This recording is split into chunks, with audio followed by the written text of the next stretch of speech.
Kita masuk ke berita yang pertama. Betino berambut pirang ditemukan tewas di pinggir jalan Nurdin Panji, Kecamatan Sukarami, Palembang, dengan kondisi mulut metu ke busa. Polisi yang mengetahui peristiwa tersebut langsung datangi lokasi kejadian untuk mengevakuasi korban, sama olah ngelaku ke olah TKP.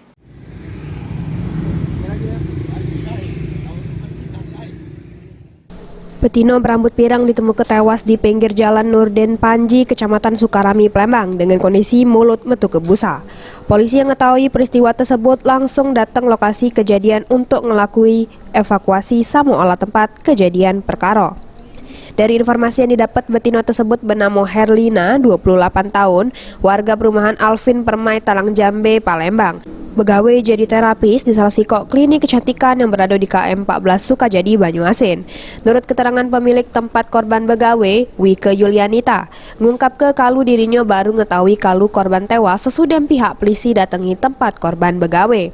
Sebelumnya dirinya sudah menanyai korban ke kawan begawenya karena tidak masuk begawe.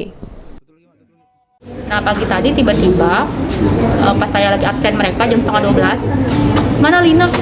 Emang Lina nggak WA dokter ya? Dia nggak masuk loh, kok tumben nggak WA gitu kan? Terus, sudah coba kalian telepon si Lina ya, cari tahu mana dia, kabarnya gimana gitu kan? Udah diteleponin, udah di DM, nggak diangkat, nggak aktif katanya gitu. Oh gitu, ya udah gitu aja. Dia udah cari tahu nanti kabarin ya gitu. Tiba-tiba tadi kita 15 menit yang lalu dikabarin ada polisi yang datang ke klinik ngasih tahu kalau dia kecelakaan. Sementara itu, dokter forensik Rumah Sakit Bayangkara, Dr. Indra Nasution, ngungkap ke kalau pihak keluarga nolak untuk dilakukan otopsi. Jadi pihaknya cuma ngelaku ke visum bagian luar bae. Dari hasil visum ditemukan luka sama memar di sejumlah bagian badan, kaki serta edong korban. Nah, ini jenazah perempuannya kita lakukan yang pemeriksaan luar, kita tawarkan dari pemeriksaan dalam kepada menolak.